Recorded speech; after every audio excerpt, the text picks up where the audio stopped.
Bueno, gracias por invitarme a este congreso. Ustedes saben que los psicopedagogos nacimos hace bastante tiempo. Yo hace 53 años que trabajo, tendremos unos 60 años de trayectoria en Córdoba, y las emociones no eran una tarea para los psicopedagogos. Nosotros atendíamos los problemas de aprendizaje y de las emociones se ocupaban los psicólogos. A poco de empezar con el consultorio nos dimos cuenta que lo que entraba al consultorio no era un nene de Piaget, ¿no? Era un nene de Piaget con Freud, con Lacan, o sea, era un nene que pensaba, pero que también sentía, deseaba, tenía miedos, tenía angustias, y bueno, tuvimos que empezar a estudiar toda esa parte, y si bien eso no nos convirtió en psicólogos, sí estamos en condiciones de hablar, quizás de hablar y de tratar algunas emociones cuando las emociones no son tan virulentas o tan destructivas, ¿no? Por supuesto. Yo para empezar este congreso, yo me hice una pregunta, ¿no? Cuando un docente está por entrar al aula a encontrarse con sus alumnos, me imagino que se llena de preguntas, y mucho más ahora, ¿no? Pero una pregunta fundamental que marca un poco la posición docente es, ¿quién lo espera en el aula, no? ¿Quiénes son esos que están en el aula? ¿Son cerebros a los que hay que llenar de contenidos, ¿no? ¿Será eso? ¿Son sujetos históricos? ¿Sujetos con una historia familiar que los constituyó?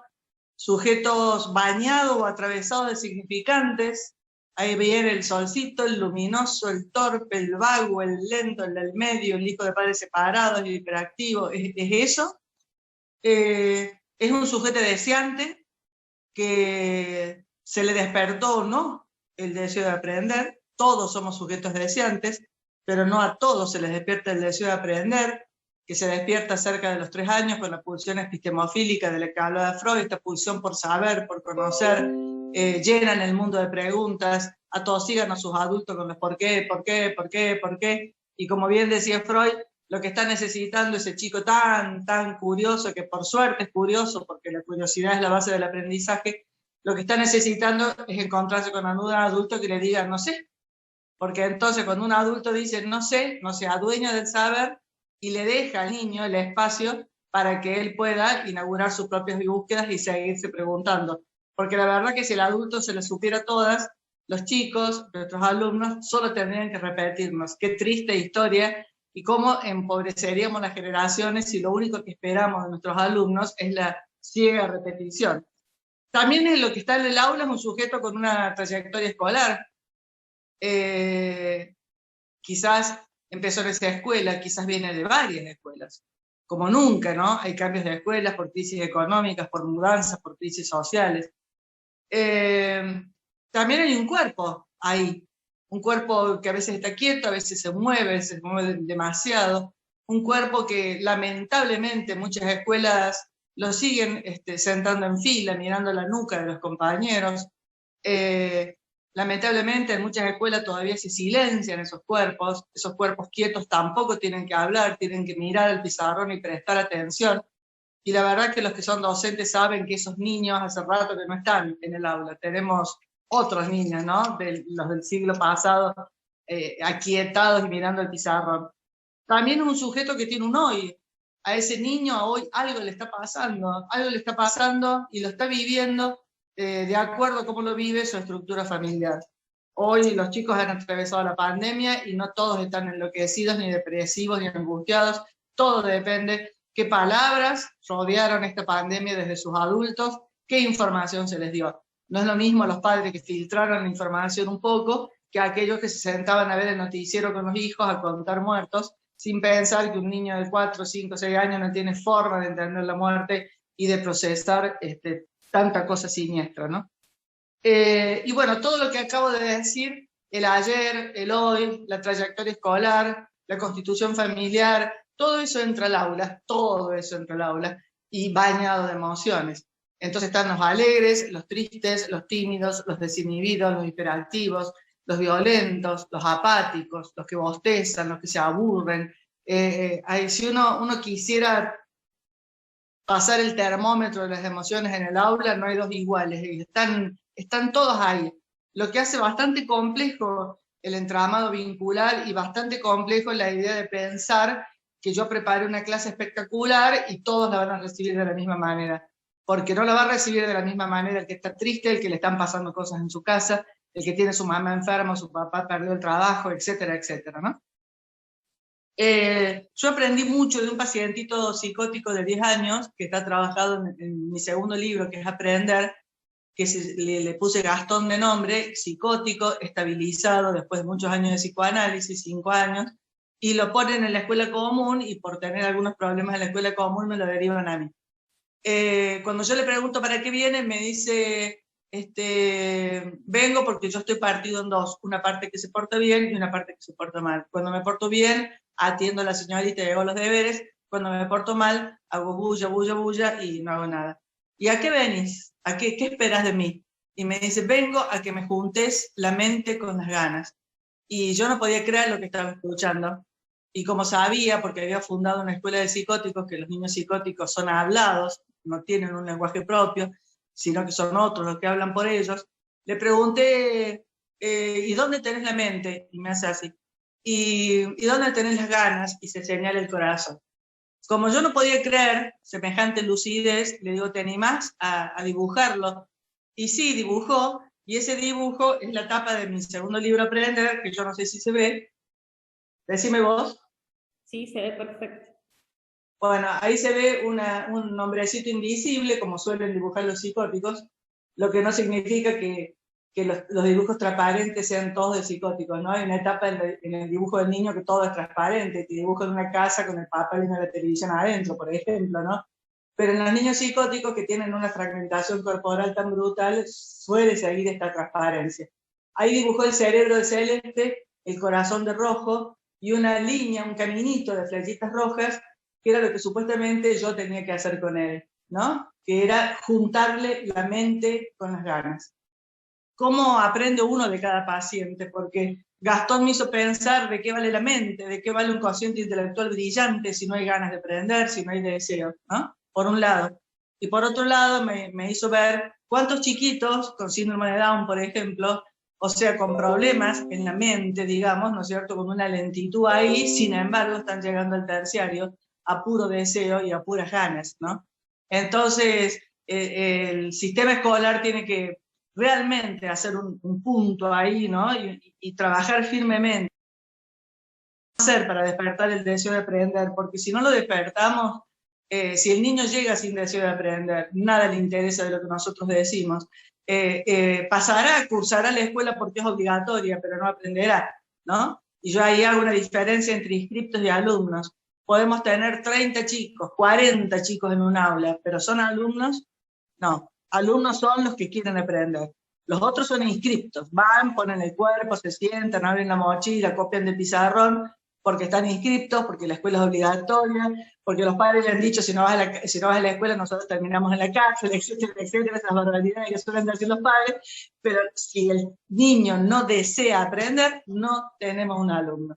Por eso decimos los psicopedagogos que se aprende desde el primer día de la vida, al principio por necesidad y por amor a los padres, se aprende a caminar, a comer, a hablar, etcétera, y se aprende toda la vida, siempre y cuando haya deseo. Por eso yo creo que se aprende hasta el último día si hay deseo, ¿no? Uno puede ser viejito, tener 90 y pico de años, estar en una silla de ruedas y seguir tejiendo el crochet y aprendiendo puntos nuevos. Uno puede aprender hasta el último día de la vida. Por eso me angustia tanto este concepto de geriátrico, de sentarlos al sol a esperar la carroza, ¿viste? Cuando en realidad esos viejitos podrían hacer campeonatos de cartas, de truco, aprender, ver una película, hablar de la película, etcétera, etcétera. Hay varios psicopedagogos ocupándose del aprendizaje ahí, ¿no? En estos lugares donde no puede ser que lo que se haga es esperar la muerte, porque además la muerte nos puede llegar en cualquier momento, y mirá si lo aprendimos ahora con el COVID, ¿no? Entonces no se trata de esperar la carroza, sabemos que la carroza está, entonces se trata de subir a ella lo mejor posible, y la mejor forma de subir a la carroza es haber sido un sujeto aprendiente toda la vida, ¿no? Entonces, cuando están los niños en el aula y entra el maestro, supongamos primer día de clase, hay un encuentro entre desconocidos. El docente no sabe nada de ellos o sabe muy poco, y los chicos no saben nada de este sujeto. que también el docente es un sujeto histórico, con una historia personal, con unas razones por las cuales eligió ser docente, con sus propios síntomas, con su propia trayectoria escolar, con su propio recorrido institucional, porque a lo mejor viene de otra escuela, o no, o tuvo todo su tiempo ahí, etcétera, etcétera. Y con todas sus emociones, las que le vienen del ayer, las haya trabajado o no, ojalá las haya trabajado si no eran buenas, y las que le van sucediendo todos los días. El docente no es de piedra y es mentira que uno deja las emociones afuera en el pasillo, ¿no? Antes de entrar al aula, las emociones entran con uno. Y la verdad que siempre les digo a los docentes, respiren tranquilos, cuando un buen día tienen un mal día y de pronto un alumno les dice, señor, ¿qué le pasa hoy? ¿No? Señor, ¿le pasa algo? Porque eso significa que hay amorosidad entre ellos, entre el docente y sus alumnos, porque eso significa que hay transferencia, porque además eso significa que ese docente venía muy bien, a tal punto venía bien que el día que está mal, los alumnos se dan cuenta y le preguntan, ¿qué le pasa, señor? Chicos, tengo un mal día, ¿me bancan? No es con ustedes. Y ya está. Las emociones puestas en palabras y donde deben ponerse, liberan al otro de estar enojado, qué le pasará, ¿no? ¿Qué esperará de nosotros? Etcétera, etcétera. De todas las emociones, por supuesto que yo no las voy a trabajar a todas y tampoco soy especialista en esto, pero yo digo que de todas las emociones la que más tiene que decir presente cuando tomamos lista es el amor. Cuando el amor dice presente se solucionan tantas cosas, ¿no? Del lado del alumno, amor al conocimiento. Ojalá, ojalá. Hoy vemos una dificultad en eso porque se han enamorado más de las tecnologías, del copy y pego, de los botones, de que venga todo hecho. Hay poca lectura, poco amor al libro, ¿no? Entonces el amor al conocimiento está ahí difícil. Que haya amor a la figura del docente, o sea, que el niño le caiga bien ese docente y vuelva a casa y diga, mamá, me tocó un docente re bueno. Bueno, ahí está muchísimo, ¿no? Logrado. Y que sea amoroso con sus compañeros. No todos lo son. Están los que hacen bullying, están los violentos, están los, ¿no? Los que aíslan, los que discriminan, los que segregan. Entonces el amor debería decir presente tanto sobre el conocimiento como sobre la figura del docente y la figura de sus propios compañeros. Con relación al docente, el docente también tiene que amar el conocimiento. ¿Cómo entender un docente que no se capacite, que no lea? Si el docente es el transmisor de la cultura. Si el docente dejó de enamorarse del conocimiento, estamos en problemas porque no va a enseñar con pasión, ¿no? En cambio, el docente que viene y dice, chicos, no saben la película que vi ayer, la tienen que ver. Chicos, no saben lo que escuché ayer. Chicos, ayer entré a un museo, no saben lo que es bárbaro. O sea, esa transmisión del amor por el conocer, para mí tiene que ser presente en el aula. Amor a su oficio, o sea, acá aprendí hace poco que la alegría va de la mano de la verdad. Yo si de verdad soy docente, si de verdad elegí que es lo que yo quería hacer, la alegría va de la mano, porque uno no va arrastrando los pies al aula como diciendo hoy otro día más en esta cosa que no me gusta. No, es lo que elegí, me apasiona, y esa alegría se nota porque es verdadera. Es cuando coincide el hacer con el ser, o sea, hago de docente porque soy docente, ¿no? Y no tantos otros que a lo mejor eligieron la carrera porque era rápida, porque salida laboral, porque era más fácil que la universidad, por lo que sea. Por algo, en los países del primer mundo, como Finlandia, que tanto admiramos, la carrera docente es universitaria, así que tiene el mismo valor que ser doctor en leyes, doctor en medicina, doctor en educación. Solamente es universitaria y allí entran los mejores promedios de primario y de secundario, porque Finlandia entiende que el que fue buen alumno va a ser buen maestro, porque le gustó aprender siempre y va a seguir aprendiendo y no va a hacer falta que un inspector venga y le diga tenés que leer, porque ya lo hizo toda su vida, porque fue así desde chiquito, ¿no?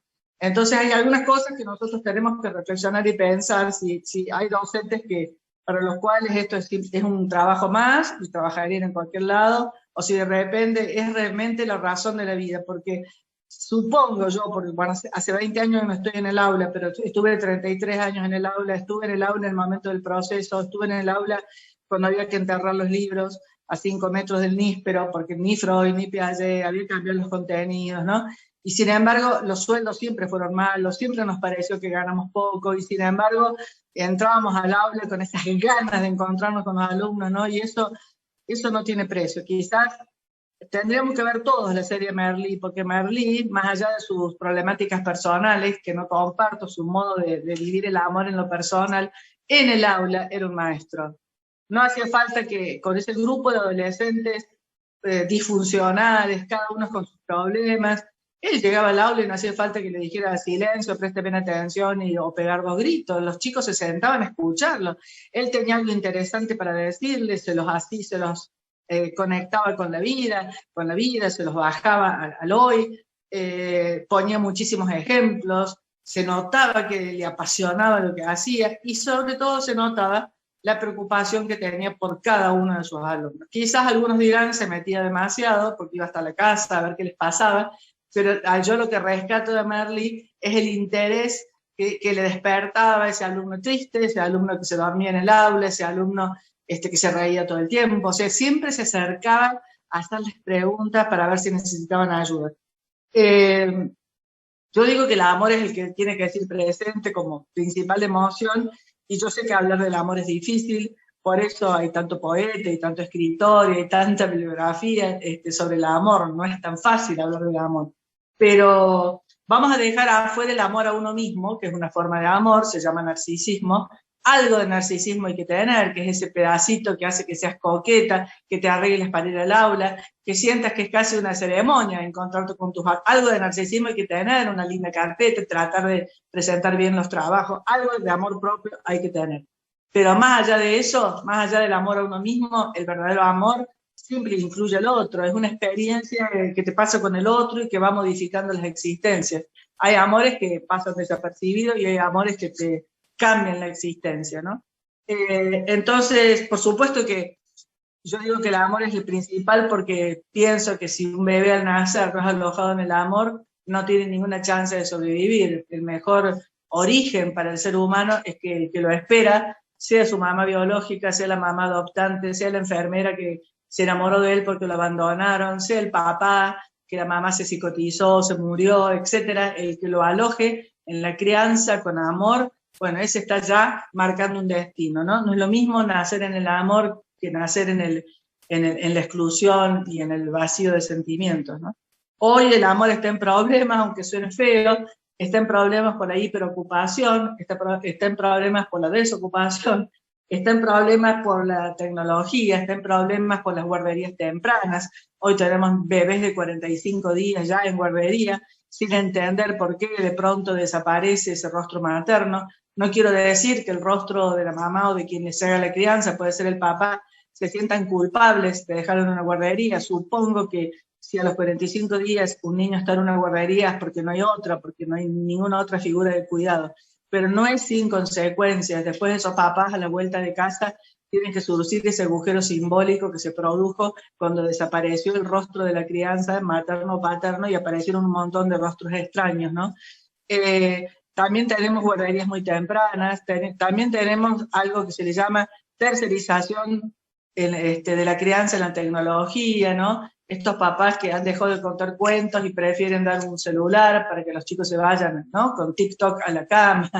Esta tercerización en el celular cuando hay un capricho, una rabieta, que en vez de que el niño aprenda a frustrarse, aprenda a salir de esa situación emocional fea por sí mismo, creando sus propios recursos, le dan el celular para que se calle, para que no haya caprichos, para que no haga papelones. Entonces, hoy tenemos desde el vamos un manejo de las emociones tercerizado por la tecnología que no está nada bueno y que va a traer sus consecuencias en el futuro, y por supuesto que lo vamos a ver en la escuela, ¿no?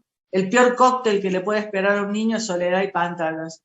Es para mí el cóctel de las pantallas y la soledad, porque no hay nadie en casa y están con las pantallas en edades tempranas. A mí me suena a orfandad, a mí me suena a eso, a orfandad, a que no hay padres, ¿no?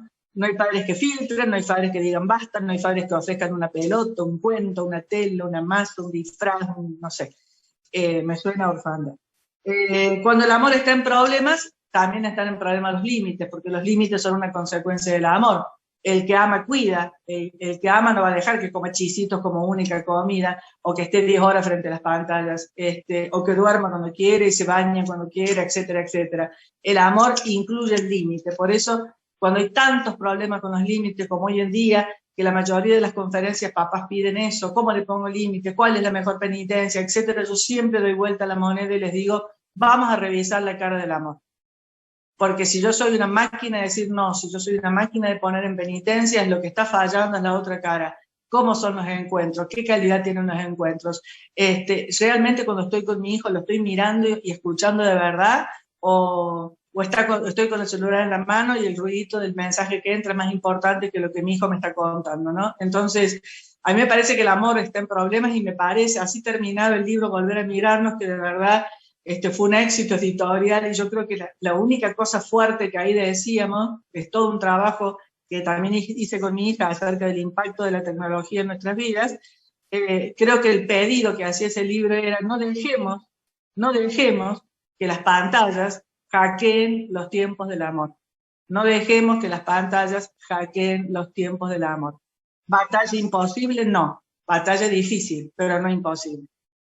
Yo lo pruebo con cada uno de mis nietos, que vienen, por supuesto, con su celular en la mano. Yo tengo una canastita que dice prohibido celular en casa de la abuela, lo dejan ahí el celular y empezamos a jugar. Y yo les puedo jurar que no se acuerdan de los celulares. Cuando hay una búsqueda del tesoro, cuando hay que ponerle la cola al chancho y la carrerita con el huevo duro, ¿no? Y juguemos con las palabras, y venía un barquito cargado y juguemos a llenar la heladera, juguemos a vaciarla. No, es increíble cómo el juego con palabras, las adivinanzas, terminar los refranes, inventar cosas, se olvidan de los celulares. Entonces es una batalla difícil, pero no es imposible.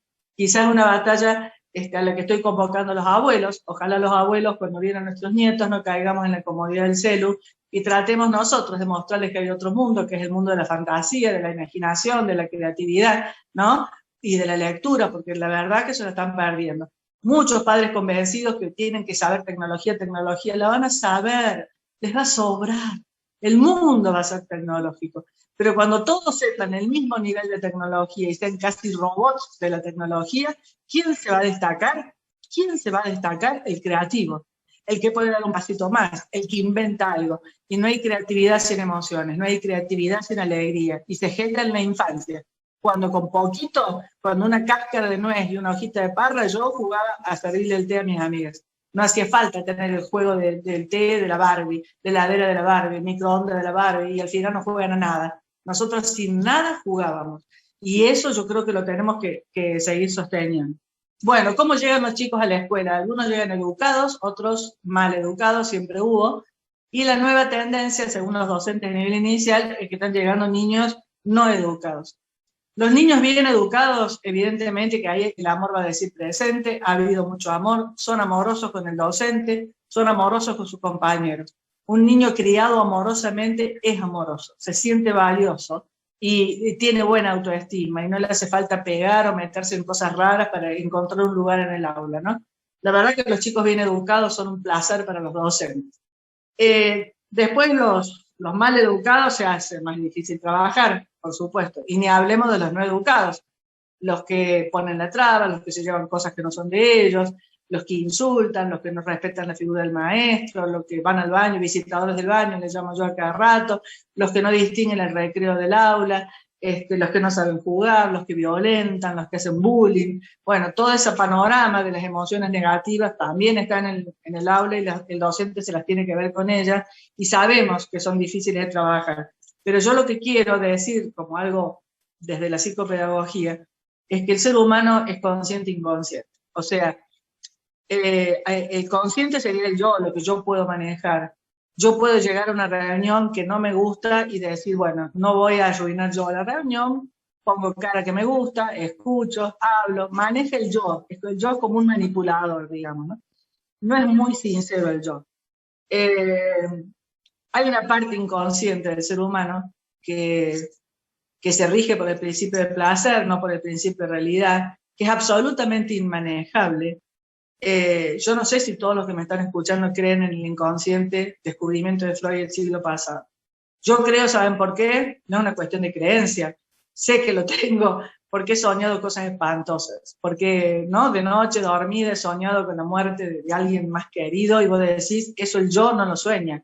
El yo tiene sueños lindos, voy a viajar, voy a adelgazar, voy a empezar una dieta, voy a irme no sé a dónde. El yo sueña en lo diurno divino. Ahora, cuando te dormís, ahí el rey es el inconsciente, el yo no puede hacer nada con el inconsciente, y ahí soñamos cosas espantosas. De día el inconsciente también trabaja. Terminaste una relación con Pablo, estás conociendo a Raúl, le abrís la puerta a Raúl, que viene con un vinito a cenar con vos, le decís, hola Pablo, ¿no? Y es Raúl. Y ese fallido que se llama, o ese lapsus, habla del inconsciente, en este caso sería de una relación no terminada con Raúl, ¿no? Etcétera, etcétera. Entonces, digo, el inconsciente existe. ¿Qué digo con esto? Que el inconsciente también está en el aula. Están los cuerpos, están las cabecitas, están los deseos, está el yo que quiere copiar del pizarrón, y hay un inconsciente que no lo deja, por ejemplo, ¿no? Por ejemplo. O hay un yo que dice, no le tengo que pegar a un compañero, pero aparece el bollo, o rompió un vidrio de la escuela. El inconsciente está ahí con sus propias leyes, es inmanejable, y la mala noticia que les traigo es que no llega la educación al inconsciente. La educación llega hasta el yo, ¿no? Yo me tengo que portar bien, yo tengo que aprender, yo tengo que copiar el pizarrón, yo tengo que entregar las tareas a tiempo y forma. Ese es el yo. Es el mismo yo que dice, yo no tengo que fumar. Si me han dicho que trae cáncer de pulmón, si me han dicho que puedo tener una EPOC, ¿no? O una fibrosis pulmonar, y voy al kiosco, y el kiosco dice, el cigarrillo te mata, y buscas el atado te dice, si fumas, te morís, y lo mismo lo compras.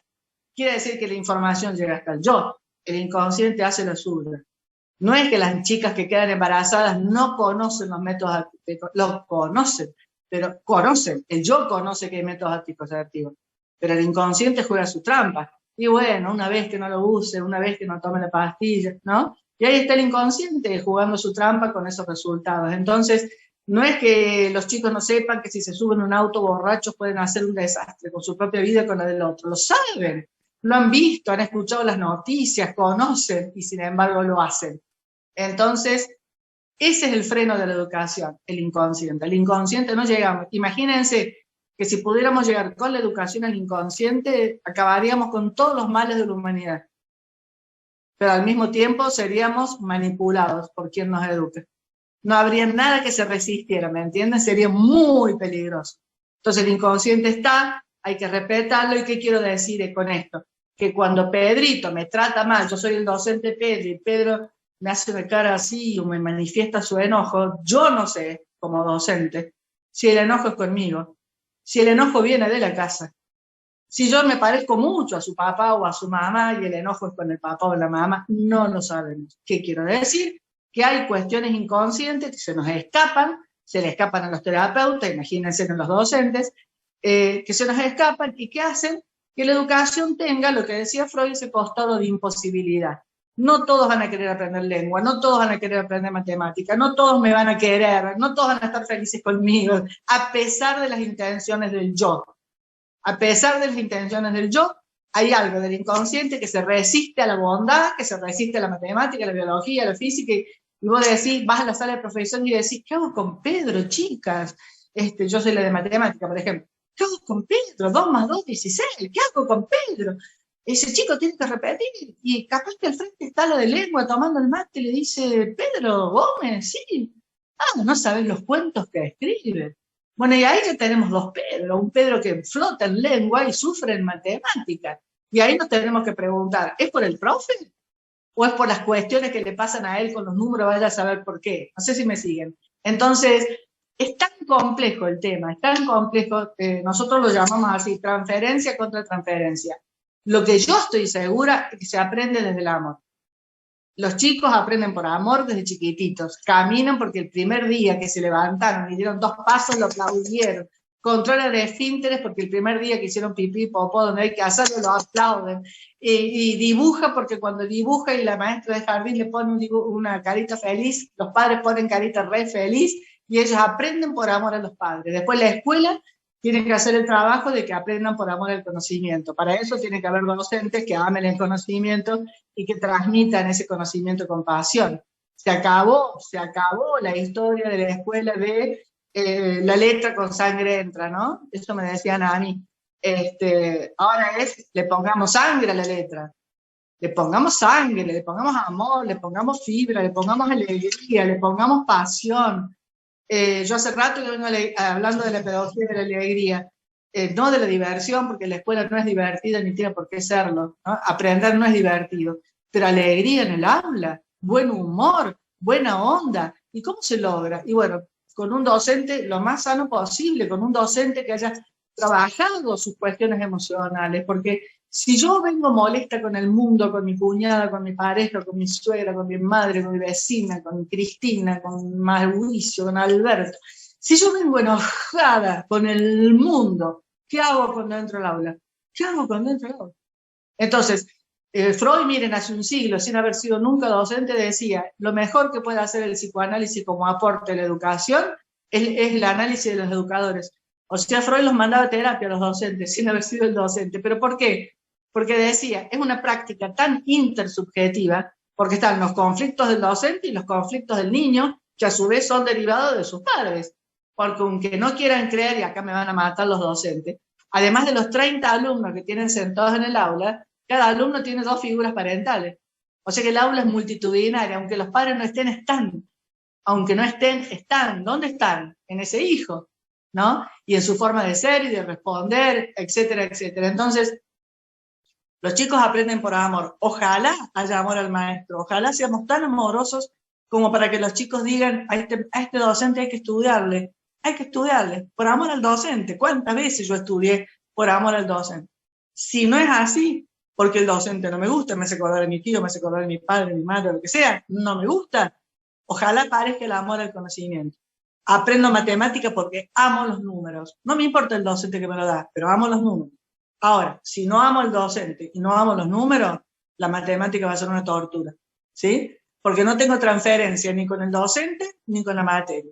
Cuando están las dos transferencias, el aprendizaje corre sobre rieles, ¿no? Pero bueno, también está la contratransferencia, o sea, ¿qué me pasa con Pedro que no lo aguanto? ¿Por qué me pongo feliz cuando no viene Pedro? ¿Es normal? Es normal. ¿Es legítimo? Es legítimo. ¿Qué tengo que hacer como docente? Que no se me note. Que no se me note. Y mucho menos de decir, chicos, hoy vamos a trabajar tranquilos, no vino Pedro. Porque con una simple llamada de WhatsApp, Pedro se entera que su maestro no lo espera, que su maestro no lo quiere y que está feliz porque él no está. ¿Que tenemos sentimientos contratransferenciales contra algunos alumnos? Sí, porque algunos muy obsesivos y no me gusta, algunos muy inquieto y no aguanto que se mueva todo el tiempo, algunos muy gritón. Somos seres humanos. Y la transferencia se da por 2 vehículos, la voz y la mirada. Hay voces insoportables, ¿no? Hay maestros con voces insoportables, hay alumnos, hay padres con voces insoportables. Y la mirada, que la mirada es que de paso y seña, y bueno, se dio cuenta en la mirada que algo te pasaba, ¿no? Entonces, esos fenómenos existen. Si a mí se me dan de más, como docente digo, ¿no? Estoy llegando al aula sin alegría. Son cada vez más los alumnos que no soporto y que me gustaría que no hubieran venido. ¿Me siguen? Bueno, algo me está pasando a mí como docente. Pido ayuda, es de gente inteligente pedir ayuda. No es lo mismo ser docente que envolver alfajores 8 horas por día. Porque yo, si estoy con bronca y estoy envolviendo alfajores, a algún alfajor le voy a pegar un puño. Total, es un alfajor. Pero a los alumnos no les puedo herir con las palabras. Y nosotros usamos la mirada y la palabra todo el tiempo. Y no son manejables. No es que yo no tengo vocación docente. Nunca hubiera sido docente. Me hubiera gustado hacer otra cosa. Pero bueno, estoy trabajando de docente.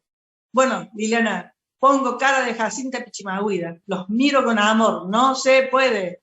El amor no se simula, la transferencia no se simula, es verdadero, ¿está o no está? No es que yo me maquille de docente y siento que no lo soy. No es que me puedo maquillar la alegría. ¿Vieron que cuando uno está medio triste se maquilla más para verse lo disimula y queda patética porque es peor? Entonces, tenemos que trabajar con nuestras emociones los docentes. Ir a terapia no es cosa de locos. Los locos llegan tarde. Ir a terapia justamente es para no enloquecer, para no angustiarse, porque la tarea no me está dando satisfacciones, porque algo no estoy pudiendo trabajar de lo mío y se me filtra, y se me filtra, y se me filtra en la tarea. Con respecto, y para cerrar, porque tengo que dejar lugar para las preguntas, con respecto a lo que es la educación emocional, yo le pongo paréntesis, en el sentido que no sé si se educan las emociones, lo que sí sé, por el tema del inconsciente, ¿no? Que ya expliqué, lo que sí sé es que las emociones aparecen. del lado del docente y del lado del alumno, y que algo hay que hacer con eso. Eso sí lo sé. También sé que el docente no es terapeuta, que no le podemos cargar al docente la tarea de curar las emociones, no es tarea de él. Para eso están los psicólogos, los psicopedagogos, no. ¿Sí? ¿Cuál es la tarea del docente? No dejarlas pasar. Hacerse una pregunta cuando ve un niño muy triste, o muy violento, o muy excitado, o muy excluido, o solito en el recreo. Hacerse preguntas. Y llevar esas preguntas a donde hay que llevarlas. Él no le va a curar la tristeza a un niño triste. Alguien tiene que decirnos por qué está triste. Alguien tiene que ver la causa de esa tristeza. ¿Qué hace el docente? Promueve un ambiente de alegría para todos, se acerca al niño triste, le pregunta si le pasa algo, si lo puede ayudar, y según lo que escucha ahí, gracias a esa pregunta mágica que se hizo, ¿qué le pasa a Pedro?, irá al equipo psicopedagógico, irá a la derivación externa, a donde sea, a conciencia de que el docente no es terapeuta. Ahora, no ser terapeuta no significa pasar por alto todo, como si no existiera. Existe y están ahí. Y la otra cosa que tienen que hacer los docentes, para mí, en el nivel del mundo emocional, es abrir el abanico de la didáctica. O sea, tratar que la plástica, la música, el teatro estén al servicio de la sublimación. A ver cómo le explico. La sublimación es el mecanismo más exitoso para las emociones negativas. Yo puedo estar con bronca y con ganas de pegarle a mi hermano y me dan una hoja y un dibujo para que dibuje, y a lo mejor toda esa bronca la puedo volcar ahí. Y a lo mejor hasta rompo la hoja, pero no es lo mismo romper la hoja que romper el hermano. Entonces, las materias especiales que muchos años fueron consideradas pérdida de tiempo o descanso para el maestro titular, hoy las materias especiales deberían atravesar todas las asignaturas. Yo no me imagino una escuela sin teatro de punta a punta. Y es ahí cuando los chicos escriben el guión, cuando eligen los personajes, cuando se disfrazan, cuando hacen la obra, es ahí donde aparecen las emociones. Yo creo que la escuela antigua, la escuela tradicional, la escuela de la fila mirándose la nuca, los alumnos callados, era como creer que las emociones no existían. Y cuando iba la música, a cantar el himno y la marcha de San Lorenzo, ¿no? Y cuando iba la plástica, dibujar esta manzana y esta jarra. No, expresión libre, porque en esa libertad del dibujo libre, de la obra de teatro, de que inventen una canción, etcétera, etcétera, van a aparecer las emociones. Van a aparecer porque están con nosotros y son parte nuestra. ¿Qué quiero decir con esto? Un currículum más minimalista a nivel de contenidos y con mucha más posibilidades de expresión. ¿De dónde lo aprendí? De mis pacientes. ¿De dónde lo terminé de aprender? De Ernesto Sábato, que dijo, yo tenía destino de psicótico, yo era casi un loco. ¿Qué me salvó? La escritura, por un lado, ponía la locura en sus cuentos, y cuando ya no pude escribir más, empecé a pintar. Y si uno ve los cuadros del último sábado, son cuadros siniestros, son cuadros donde toda su angustia y sus miedos y sus qué sé yo, están ahí, plasmadas en un cuadro. No están haciéndole daño a otra persona, están en una obra de arte, ¿no? Entonces, arte, teatro, plástica, música, ahí van a aparecer las emociones. Si a eso, cierro con esto, le sumamos un docente que ha trabajado sus propias emociones, una didáctica de crecimiento, de sorpresa, basta del bla, bla, bla, bla, bla, para que me repitan bla, bla, bla, bla, bla. Tenemos que lograr una escuela de la sorpresa, donde los chicos vayan con ganas, porque seguramente ahí hay un proyecto, hay una investigación que los va a apasionar. Esa escuela necesitamos. Si no, tendremos cada vez más chicos tristes y violentos, que son las dos emociones que más nos afligen en el aula, ¿no? La tristeza tremenda y la violencia. Así que, bueno, era lo que tenía para decirles, ¿no? Las emociones están del lado del docente, del lado de los alumnos, la conjunción es complejísima, hay que dar elementos para que aparezcan, y una vez que aparezcan, y les pueda hacer a esos alumnos la pregunta de qué les pasa, buscar la ayuda adecuada, a sabiendas que el docente no es un terapeuta. Demasiado nos vienen pidiendo como para que también transformemos el aula en un diván. Imposible. No tenemos la formación terapéutica y la escuela no es un diván. A la escuela se va a construirse y a deconstruirse y a reconstruirse y a recrear y a reconfigurar, a todo eso. Y dije muchas palabras con re, porque a la escuela también se va por el recreo, donde las emociones salen a full. Qué fascinante, Bueno. Viviana. La verdad que escucharte es tan rico poder escucharte poder aprender, porque, bueno, sabemos que por más antigüedad que uno tiene en el aula, aprende día a día, tanto como alumno, como docente, como superior dentro de la escuela. La verdad que si bien sabemos que las pantallas por ahí son frías, en este momento te cuento que te están aplaudiendo virtualmente por las redes que nos están siguiendo, tanto de Curicó como de aquí, de Argentina, aquí en Malargüe. Y si me permitiste, voy a comentar antes de unas preguntas que tenemos que han hecho, te voy a leer algo que nos llegó desde, en este caso desde Curicó, desde Catherine Valenzuela es quien lo comenta, y dice que si no hay límites con las pantallas, algo que bien explicaste, lamentablemente se está creando a niños que en un futuro van a ser adolescentes, incluso adultos, analfabéticos emocionalmente, ¿no? Algo que muy, muy claro lo expusiste. Y también tenemos una consulta escrita de una docente, Soledad de la Valle, de Mendoza, que nos pregunta si las emociones pueden decir presente en el aula virtual, teniendo en cuenta estas condiciones, ¿no?, pandémicas de público conocimiento. Sí, es mucho más difícil, pero han dicho presente todo el tiempo, las de los chicos y las de los docentes. Y yo quiero que los docentes que me escuchen sepan que yo me pondría de pie a aplaudir, pero de verdad, a los docentes que atravesaron con emoción la pantalla y pudieron llegar. Yo tenía un pacientito que se había desconectado, no quería saber más nada, y fue simplemente una videollamada de su docente, donde el docente lo veía y él veía a su docente y lo escuchaba, que hizo que volviera a conectarse y volviera a la trayectoria, ¿no? Sí, yo creo que sí, que es mucho más difícil, seguro, que la mirada se nos dispersa, que es muy difícil mirar a todos, que no están los cuerpos ahí, porque los cuerpos también tienen la gestualidad emocional.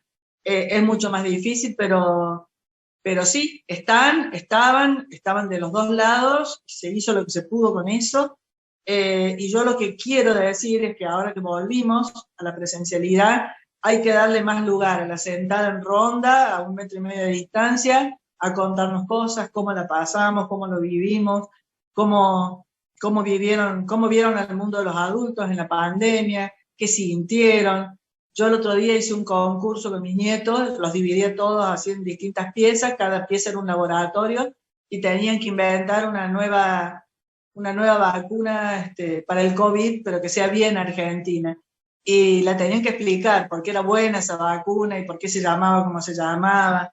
Y fue increíble. Fue increíble. Uno dijo, la mía se va a llamar Los 7 enanitos porque yo prefiero que se la pongan los enanitos y no yo porque no me gustan las inyecciones, decía uno, ¿no? Pero el que me emocionó fue uno que le puso Malvides, que venía de Malvinas. ¿Y por qué? Y porque me pediste una vacuna argentina y las Malvinas son argentinas, tienen 9 años y tienen que volver a ser nuestra, porque eso es patria y porque eso es soberanía y porque la gente que de verdad cree en la patria se vacuna, porque vacunarse es para todos, no para... No, 9 años me dejó helada. La verdad es que si nosotros hiciéramos buenas preguntas a los chicos y los dejáramos fluir, creo que los que más aprenderíamos seríamos nosotros.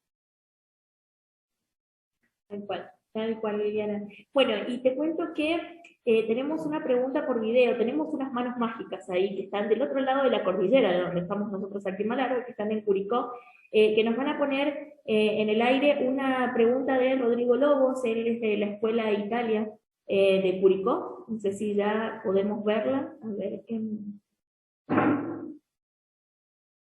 si...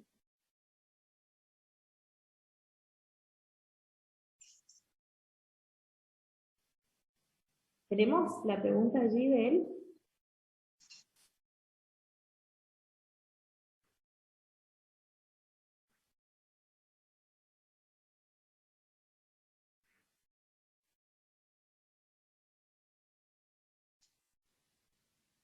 Buenos días a todos y todas. Desde acá de Curicó, del sector Los Niches, de la Escuela Italia, tenemos la siguiente pregunta.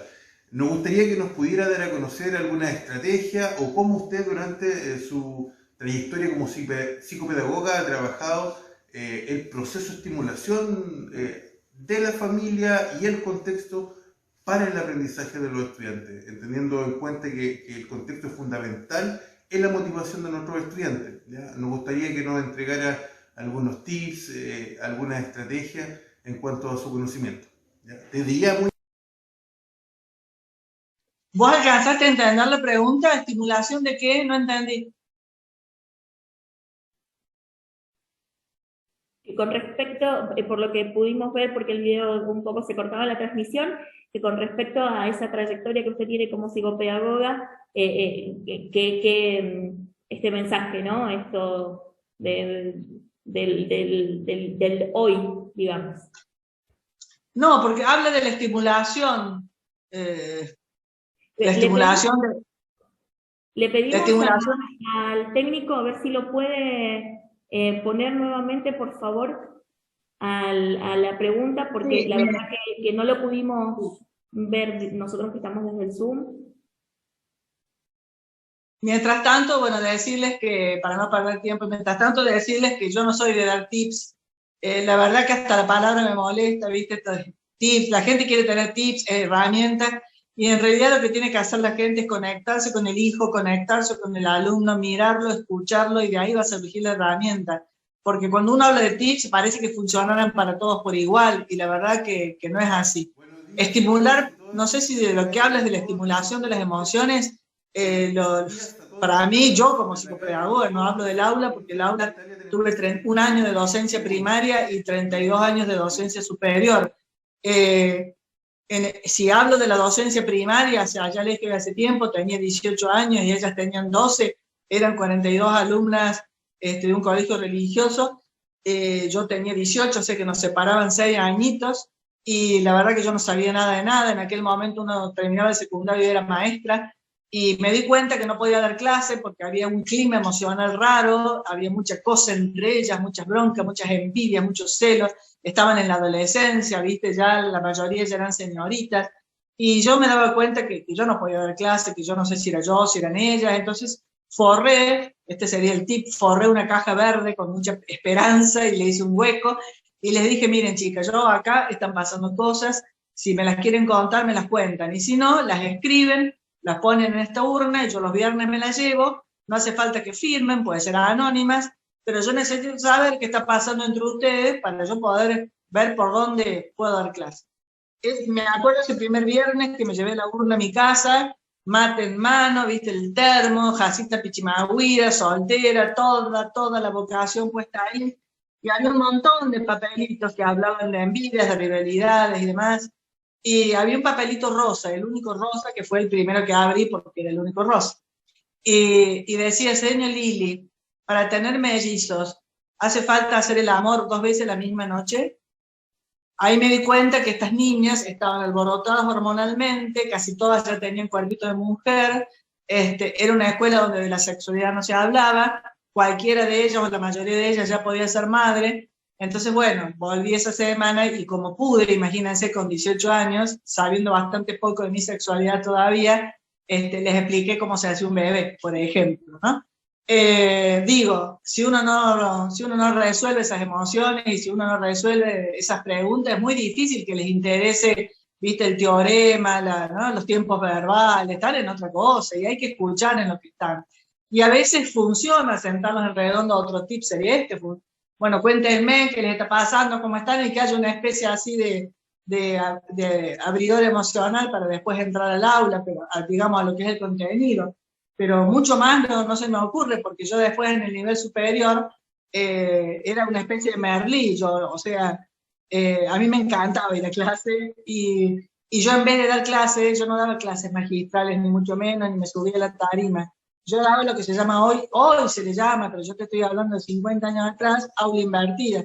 Yo daba la bibliografía previa, los chicos tenían que ir ya leídos, con interrogantes, subrayados, nos sentábamos en redondo, yo igual que ellos, no en la tarima, y resolvíamos las preguntas del texto. A mí me parecía que a nivel superior lo importante era que se enfrentaran con buenos textos, ver si entendían esos textos y qué preguntas les despertaba, porque si ellos aprendían a leer así y a hacerse preguntas, tenían toda la formación después universitaria asegurada, ¿no? Porque cuando uno termina la universidad, tiene que seguir despierta la curiosidad para ir a buscar libros y leerlos, ¿no? Así que de eso es. Perfecto. Bueno, le cuento que tenemos una pregunta compuesta más, que es de Sandy Muñoz y Paula Riquelme. La gente que está en vivo por YouTube lo van a compartir los chicos. Nosotros desde el Zoom, yo se la voy a repreguntar para que usted la conteste luego. ¿Sí? Sí, bueno. Entonces presentamos el video de los chicos.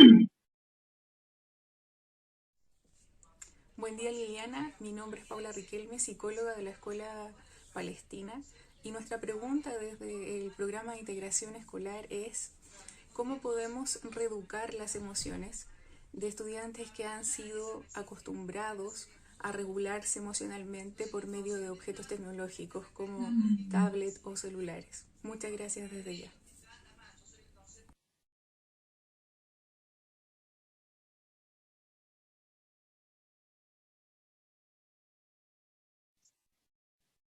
Hola Lilian, buen día. Mi nombre es Sandy Muñoz, profesora diferencial del programa de integración de la Escuela Palestina.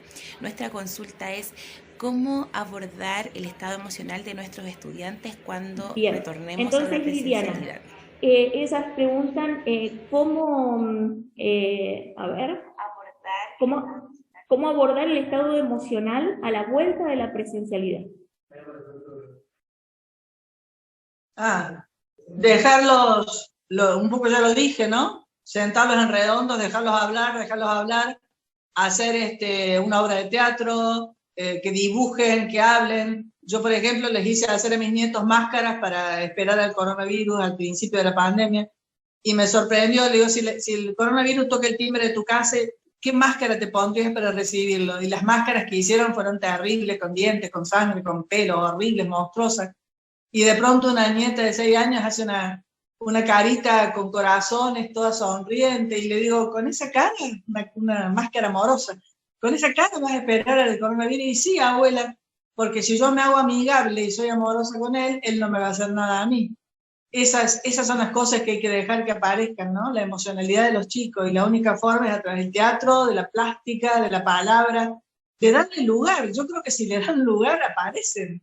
El tema es cuando se los silencia, cuando los chicos no podían hablar, ni podían decir, o decían, eso está fuera de contenido, eso está fuera del currículum. No, que hablen, y tienen que hablar y ver cómo han vivido todo esto. Hay chicos que lo han pasado bien, hay chicos que lo han pasado pésimo, y en algún lugar lo tienen que decir. Dejarlos hablar.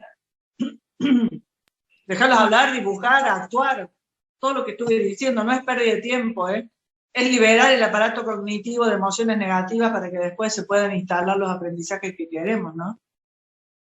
Y por lo que entiendo, y por lo que, como decía, me gusta mucho seguirla, todo lo que usted está explicando para el alumno, también aplicarlo para el docente, porque somos personas, porque lo necesitamos, y porque usted bien lo explicaba al inicio, necesitamos transmitir también para que exista esa reciprocidad de sentimientos, ¿no? de emociones. Mostrarse como humano, hablar de los propios miedos y cómo los resolvió, sí, totalmente. Bueno, se nos hizo la hora volando. Se nos hizo la hora volando. Se nos hizo la hora volando. Yo, para respetarle el tiempo, le voy a hacer una consulta más, que es de Leandro Álvarez, que nos lo manda por chat, y pregunta cómo estimular las familias, porque también aclaramos, Liliana, que no solamente nos están viendo docentes, sino también muchos papás que están interesados. Entonces, ellos llevan estos consejos, ¿no? Lo vamos a llamar tips. ¿Cómo estimular qué? Familia. ¿Cómo estimular qué? ¿Cómo estimularlos en la familia? ¿Estimular qué? Es lo que no entiendo. Las emociones, ¿cómo hacer para que se... Ay, es tan fácil, porque los chicos son emoción pura, o sea, los chicos necesitan adultos que los miren y los escuchen y que les digan, contame qué te pasó, cómo estás, y los chicos hablan, en realidad es la única estimulación posible, la presencia de un adulto que de verdad los quiere escuchar, de verdad los quiere escuchar, y no una cosa impuesta. Y lo mirás y no hay celular que te distraiga, no hay pantalla que te distraiga, Les digo a los padres, por ejemplo, apaguen todas las luces de la casa, apaguen todas las pantallas, ya están con el pijama, ya está la comida calentita esperando, ya están bañados, es un momento de relajarse un poco, prendemos una hermosa vela en la mesa, ¿no? Y ahí nos contamos cosas, y cada uno cuenta algo. O nos preguntamos cosas, y cada uno le pregunta al otro algo, ¿no? La forma de estimular que aparezcan las emociones es olvidarnos del dólar, de la cantidad de muertos, ¿no? De a quién vamos a votar, que lo único más importante en ese momento son los chicos. Estoy hablando de 10 minutos, 15 minutos, donde sea un encuentro emocional con ellos y donde de verdad nos contemos cosas. No puede ser que vivamos como extraños en la casa, cada uno con su computadora, cada uno con su celular, sin preguntar. Hay chicos que no saben nada de sus abuelos, hay chicos que no conocen la oficina de sus padres, que no me saben explicar dónde o qué hacen los padres en su trabajo. Hay falta de palabra en casa, pero la falta de palabra es porque nos hackearon las pantallas, nos hackeó la hiperocupación, llegamos agotados a casa con ganas de que los chicos se duerman, se acabaron los cuentos, y bueno, entonces, ¿cómo estimular? Y volviendo a poner a los chicos en el lugar de niños, que son esponjas, que nos miran, que nos escuchan, que somos sus referentes. Si nosotros no leemos, ¿cómo van a leer ellos? Si no nos ven con libros en la mano, ¿cómo van a leer ellos? Si no dejamos el celular, ¿cómo lo van a dejar ellos? O sea, volver a sentirnos ejemplos, referentes, y sobre todo convencerse que de los chicos tenemos mucho para aprender. A mí lo que me dijo Gastón, venís a que me juntes la mente con las ganas, no lo había aprendido en el profesorado. Lo aprendí de un niño de 10 años psicótico. Entonces, dejemos hablar a los chicos, dejemos hablar. No nos olvidemos de hacer una caja con sus obras de arte y ahí van todos sus dibujos. Han dibujado tal cosa, pongo lo que dibujaron, pongo la fecha, les hago que inventen una firma. Valoro lo emocional, valoro la expresividad, valoro lo que sacan de allá adentro. Pero para sacar de adentro las emociones tiene que haber afuera alguien que le importe. No hay tips especiales. De verdad me importa lo que le pasa a mi hijo, ahí voy a estar. Y voy a buscar la forma de que él me cuente lo que le pasa, ¿no? No hay demasiado secreto, no hay demasiado secreto. ¿Me importa o no me importa? ¿Me siento parte de esa construcción o pretendo que la construcción la haga la escuela? ¿Me importa o no me importa, no? La verdad, vienen los amigos, veo cómo juegan, escucho así disimuladamente, hago ahí para ver cómo mi hijo pierde, gana, espera, lucha por su deseo, no sé. Hay que estar, hay que mirar, hay que escuchar, hay que estar. Creo que hemos estado demasiado metidos en la burbuja personal y los chicos, demasiado orfandad, muchísimos chicos, haciéndose solos, con autonomías anticipadas, creyendo que pueden tomar decisiones a los 8 años y no pueden tomar decisiones todavía. Tal cual. Liliana, la verdad, agradecerle infinitamente. Como sabía, nosotros queríamos tenerla aquí en la Feria del Libro del año pasado, que bueno, pandemia no, pero hoy fue un sí acá en este segundo Congreso Binacional. Me acuerdo que ya teníamos hasta el hotel reservado. Estaba todo listo, y bueno... Iba a ir con mis amigos, yo, mira, si algo nos enseñó la pandemia es a perder. Tal cual.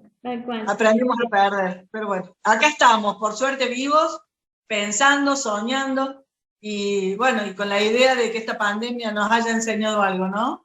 Tratar de ser cada día un poquito más empáticos con el resto, y que las emociones nos importen. La plata es importante, el triunfo es importante, todo, pero una vida sin amigos, una vida sin gente amorosa a tu lado, ¿viste? Una vida sin, no sé, sin ese intercambio tan hermoso. Yo siempre digo que si el sentido de la vida estuviera en las pantallas, no tendríamos suicidios adolescentes, se la pasan en las pantallas. El sentido de la vida está en el encuentro humano, no podés evitar el amor, cualquiera sea su forma, ¿no? Pero no lo podés evitar, ojalá que no te lo pierdas, porque la verdad que eso es lo que sana. Freud sabía decir, a veces una buena terapia puede ser sustituida por un buen amor.